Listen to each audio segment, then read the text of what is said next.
The Fort St. John Cancer Support Circle Society. Good morning, Brenda. Good morning, Deb. And good morning to you, Lisa. Good morning. Thanks so much for being here today. Why don't we start with what you do? I know you've been running this circle for a while, but the society's sort of newish, isn't it? Yeah. Why don't you tell us a bit about what it is you do with the Cancer Support Circle Society? Wow, this sounds awesome. So basically, we are a support circle, as we call it, for cancer patients or anyone that cancer's touched in their life. We are a group setting, but we also do individual meetings if you want.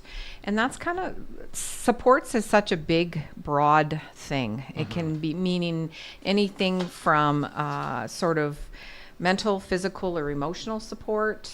We also assist people in navigating, because when you're diagnosed with a cancer, you kind of all of a sudden go, oh boy, now what? They do get lots of help from the cancer clinic, for sure. They get a lot of paperwork, they get a lot of that stuff. And there is definitely people available. But what happens is that you get home and you go, wow, that's a lot of information. So we like to say that we can be the navigators to help you through that first part of the journey.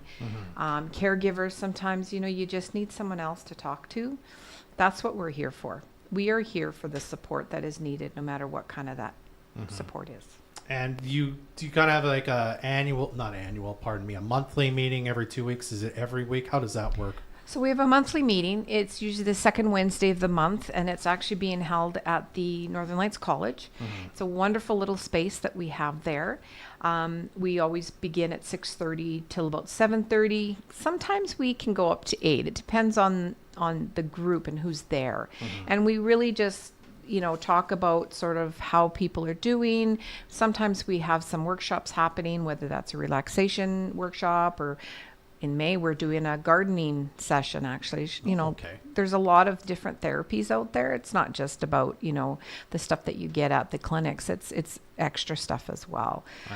So we like to do that, like I said, usually the second Wednesday of the month. So like the gardening workshop, for example, is it like, you are a gardener or you've never gardened before, here's how this can help you kind of along your journey and kind of keep your mental health in better spirits, I suppose. Hey? Deb, you are so correct. So really what we're doing is we're going to paint a little terracotta flower pot.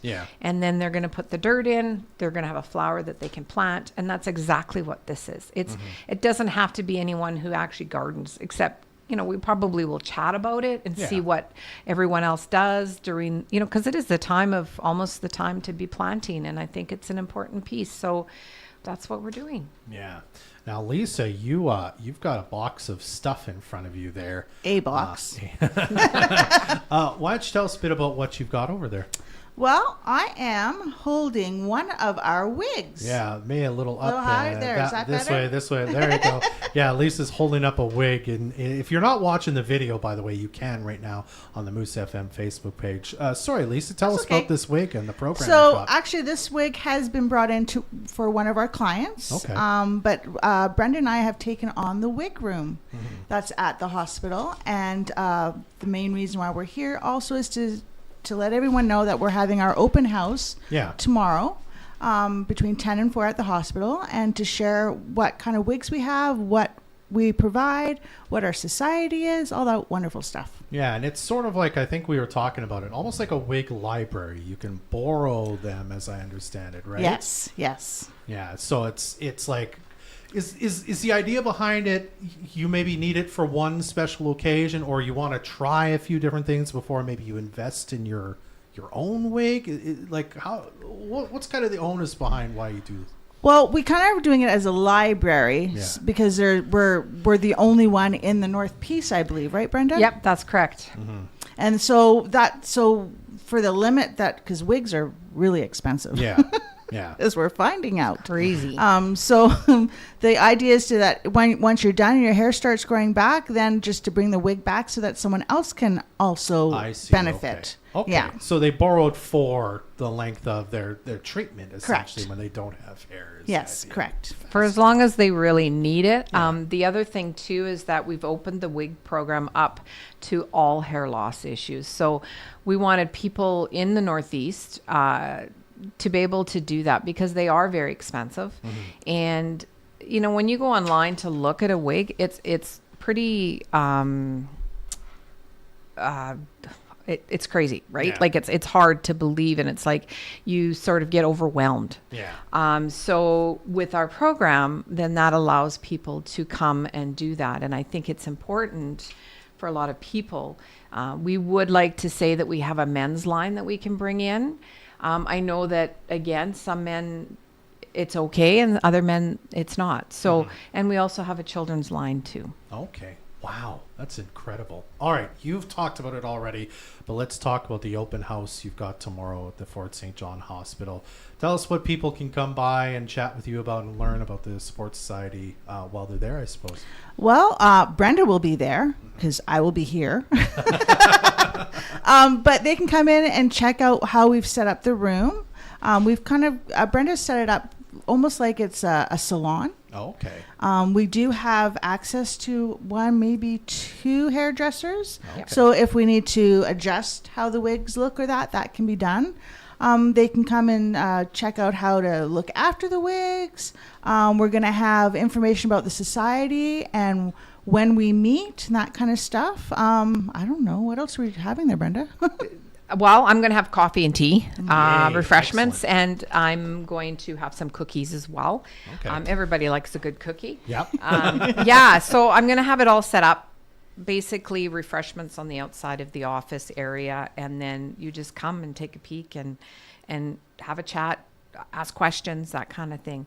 But I just also wanted to point out something. When we first started our group, 2018, we said to ourselves, because we had the word circle, and it just sounded so kind of important. Yeah. So I just wanted to say a circle is inclusive, meaning no one is excluded. A circle represents respect and trust. The circle is confidential and everyone is equal. A circle reinforces peer-based support. It represents unification and mutual understanding. A circle is never ending. A circle can be small or large, but it is always connected and strong. All right. Wonderful. Okay, so the open house tomorrow with the Fort St. John Cancer Support Circle Society. It's at the hospital, right? From You 10 bet. till 4. And again, you just come through the front doors. You'll have signage up. It's kind of near-ish to the Hospital Foundation office. Actually, it's the opposite. It's actually Okay, closer. don't listen to me then. It's actually closer to the cancer clinic. Gotcha. So, but we have signs up. It's Yeah. no problem. So follow the signs. Don't listen to me. And do you guys have a Facebook page you run with? We something? do. Okay. We do. It is actually FSJ Cancer Support Circles Society. Okay, so you can follow that for more Yeah, info. and as any well. more information someone wants to give to us, send to us, they can actually send it to our email at fsjcsc@gmail.com. Excellent. Well, Brenda, Lisa, thank you both for coming here and chatting with me today. I really appreciate it. Well, Thank thank you for you. letting us. Talk to you later. This community interview is supported by your Member of Parliament, Bob Zimmer. Stop by his office in Fort St. John at 9916 100th Avenue and in Dawson Creek at 105.